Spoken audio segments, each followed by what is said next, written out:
Hi everybody, this is Steve Rogenbuck. This is episode 12 of my goddamn podcast, which who knows what it's going to be called going forward, but I'm just trying to figure this thing out, and I got some good questions from people that I'm going to be responding to today, so I'm in Denver, Colorado on the first stop of this tour that I'm doing. Tomorrow I'm going to Kansas, then I'm going to Nebraska and both the Dakotas, very rare tour, and then I'll get up to Minneapolis, slightly less rare finally, but we'll see if I lose any limbs in a gunfight, possibly. We don't know what's going to happen.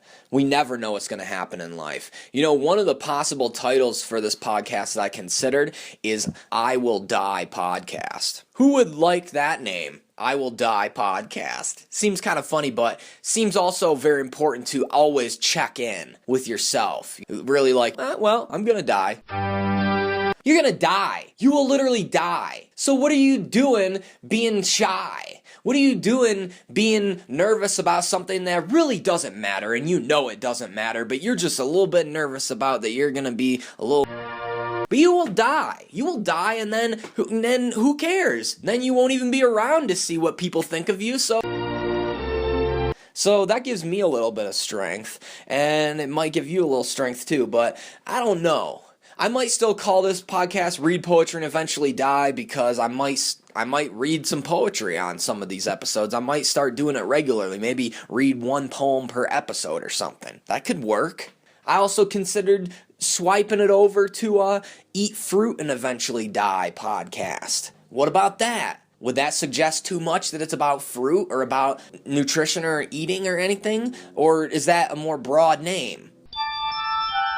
Last night I ate a whole ton of cooked green vegetables and it freaked me the hell out.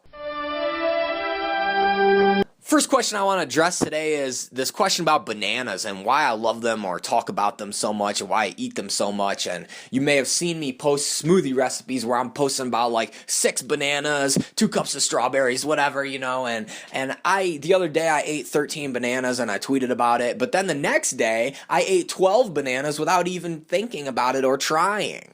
I ate 25 bananas in 2 days. And if you really know about fruitarians and all that community, then you know that that's not even a high amount for some people. Some people eat more like 30 a day. There's a whole community of people called 30bananasaday.com.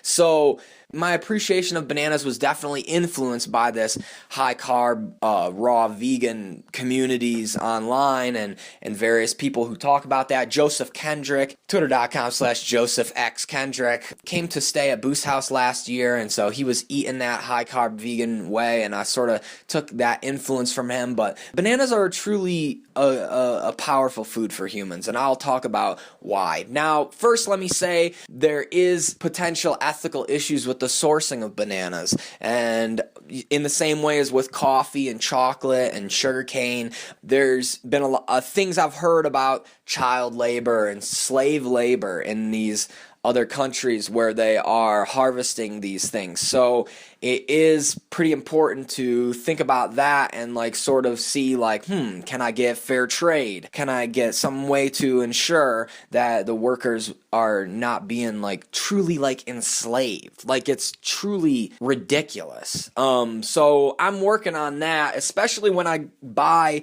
the banana boxes, because we get whole boxes of them at Boost House in Tucson. And what you do then, if you go to the grocery store or whatever, they got the bananas sitting out, but you can ask them like, can you get us a 40-pound box of bananas from the back? And they'll bring you one out, and you just pay for it normally at the normal price per pound. Sometimes they can give you a discount, but truly, let's talk about the nutritional impact of bananas. I mean, it's a high-carb, low-fat food, so a lot of the people who try to eat high-carb, low-fat do that. And why do people eat high-carb, low-fat? Well, carbs are a powerful source of energy. Carbs got a bad rap in the mainstream and the Atkins and all that, but I think a lot of that, honestly, is this byproduct of the meat and dairy industry having a lot of money to throw around, and that it's really good for the meat industries and dairy industries, egg industries, if people think like, oh, high fat is better, high protein is better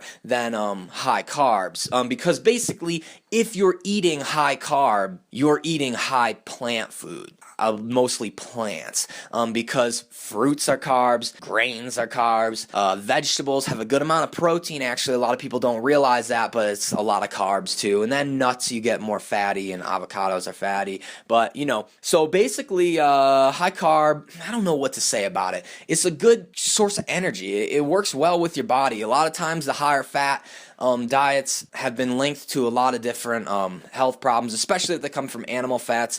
Basically, I guess the source I would recommend if you're truly interested in this is the book The China Study by T. Colin Campbell. It seems like there's a lot of different sources for this stuff, and you can just type it into the internet and you'll find different stuff. But T. Colin Campbell's book The China Study really has a lot of solid research behind it. Like, it is like he's a research scientist, and he cites all these other people doing that work too, their own original research and all this, and so it seems like a great source.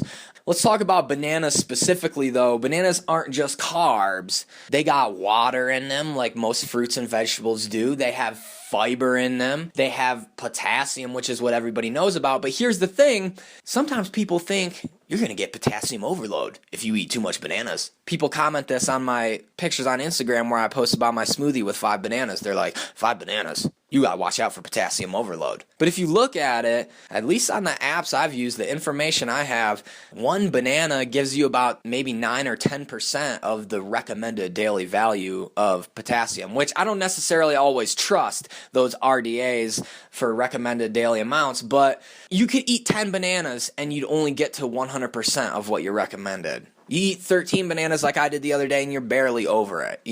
It's not going to be a problem for most people. Most people get, I think, way too much sodium and not enough potassium, so crank up those bananas for the potassium. Also, with bananas, you're getting vitamin B6, various other vitamins. I don't remember the full list or which ones are the most prominent, but basically, it's a lot of these fruits and vegetables that you eat, the thing is, you don't do it for one nutrient, and that's the weird thing. And this is something T. Colin Campbell talks about in the China Study a bit towards the end, especially, is that in science and nutrition and in our society today, there's this there's this approach where we look at one vitamin. We're like, what is the effect of vitamin A on these things? But that's not really how it works. In a lot of plants, there's all these different phytochemicals and nutrients working together in ways that we don't necessarily even fully understand yet. So, for example, it's been shown that when you take vitamin A out of the carrots, or you take beta carotene and you're taking it in a supplement, not in the whole food anymore, it's not good for you.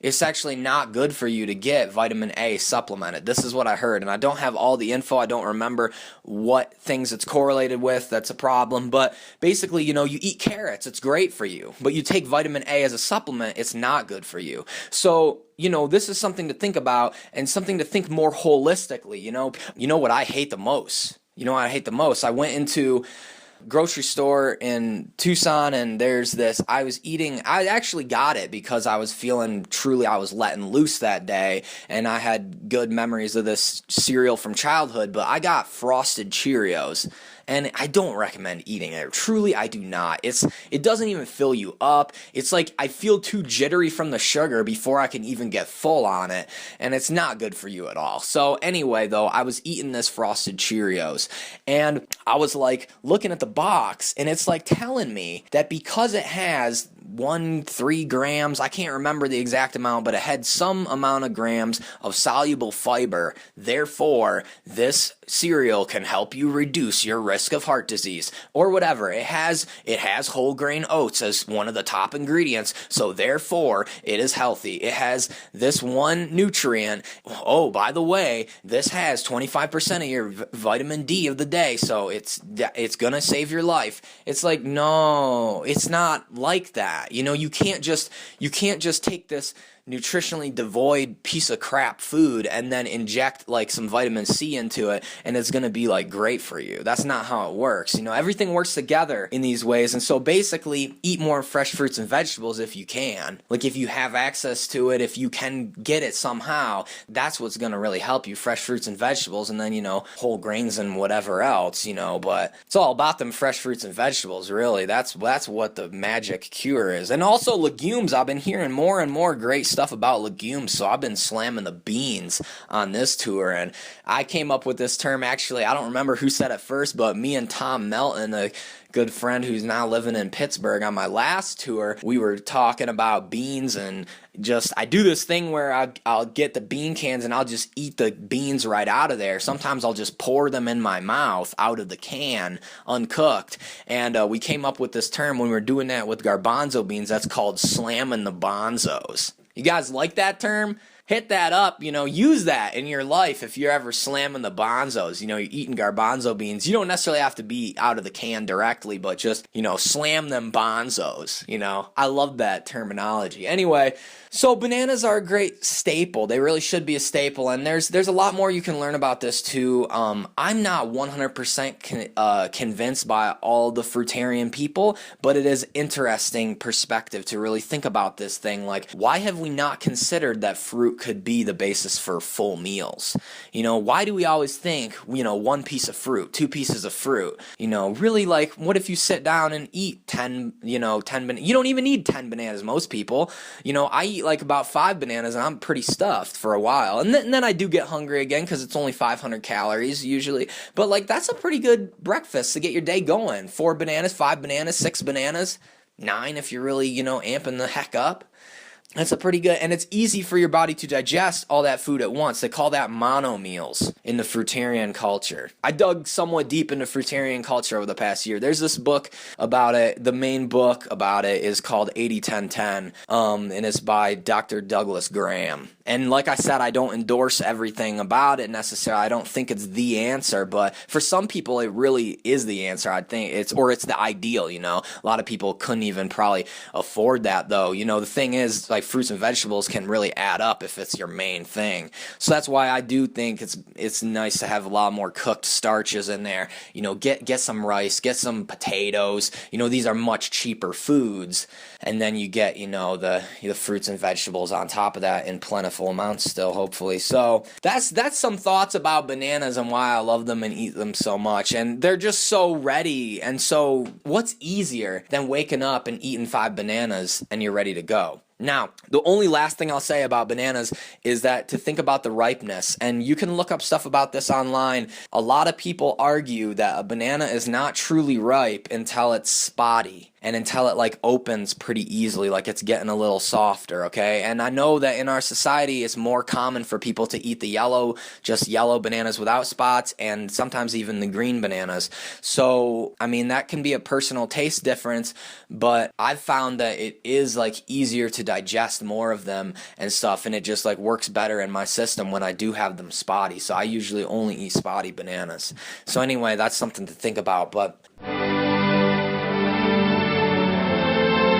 okay, next thing I'm going to talk about, this is something that I've talked about at some of my live shows, because I have this story in my book of stories called Calculating How Big of a Tip to Give is the Easiest Thing Ever. Shout out to my family and friends.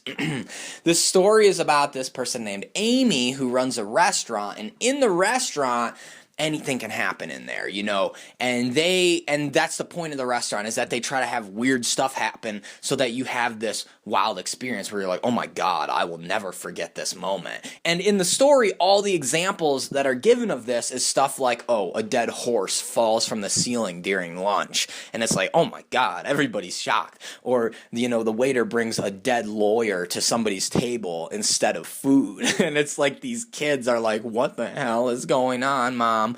And, so that's the basis of the story, but truly it's a sincere, deep message underneath it, and that is, if you seek out interesting, bizarre, new situations in life, you will have more distinct memories that you can remember from a particular time. And this is very interesting to me because I've had times go by where I've been traveling every couple days to a new city, and it's like I think back to 1 week ago and I'm like, oh my God, that was like 5 cities ago or like 3 cities ago. And that seems like it was so long ago, but it was only 1 week, and it's like, oh my God, so much happened in 1 week. I got so much out of this week, or like I can remember so many distinct memories about this week, because it's all different settings. It's so much new information. Whereas other times, like last summer, I stayed home in Maine the whole summer and I was making videos, but I was going to a lot of the same places around town. I was working in the same place on the couch, a lot of the days. And really, if I think back to that summer, I got some memories, but not nearly as many distinct ones. It's like my brain has sort of compressed a lot of that information together. It's like, okay, well, you're sitting on the couch a lot, so here's like 2 mental images of that, for like these hundreds of hours that you did that, so it's like, wow, I'm trying to get the most out of life, seemed like life was longer. So one of the things, I guess, is just a life hack for people to make their life more interesting. And somebody asked me this question, how do you make life interesting as a sober person, specifically, because I don't drink or do drugs. And so, yeah, I guess it's that, seeking out new experiences and recognizing the fact, and, this all comes with certain people have access to different things that they can do or not because of money or because of other forms of privilege and all this, but sometimes I'll be sitting home, for example, and some of my roommates will be like, oh, we're going out to this thing. Do you want to come? And one of the factors that has led me to say yes to that more times now is because like a lot of times it's like, well, I'd like to stay home and keep doing my work because I love my work. I'm obsessed with my work. I wanted to work harder and harder and more hours and put it in and grind it out. And that really is fulfilling to me a lot of times. But also I'm like, but I go to this thing. If I go here, I spend 2 hours at this thing. It's going to be a place that I've never been before. It's going to be, the setting that's different, and it's like different people, different atmosphere, and it'll be this memory probably that I will have that I wouldn't have if I just kept here, sitting here. It would just blend in to the rest of my life and my memory, So that's kind of interesting factor that I've tried to take into consideration. And, at some of my readings when I talk about this, one of the examples I give is like, if I zip lined out of here right now, y'all would be like, what the hell? And like if there was a zip line leaving from the stage out of the I almost said arena. I never read in arenas. Out of the bookstore or whatever, and I just like zip line out of there, and then I just run and I'm gone and I don't come back, and everybody's just sitting there silently, and then okay, well, I guess the reading's over. Steve has zip lined out. And so that would be very memorable. People would think back 3, 5, 20 years later, 50 years later, and they'd be like, remember that time that poet came and he zip-lined out and just ran away? Like, that was pretty memorable, because it's different, it's bizarre, So I'm just blasting through these things. I'm just blasting through these questions. This one that I want to talk about next is this question of how do you write, how long it usually takes, what's your creative process?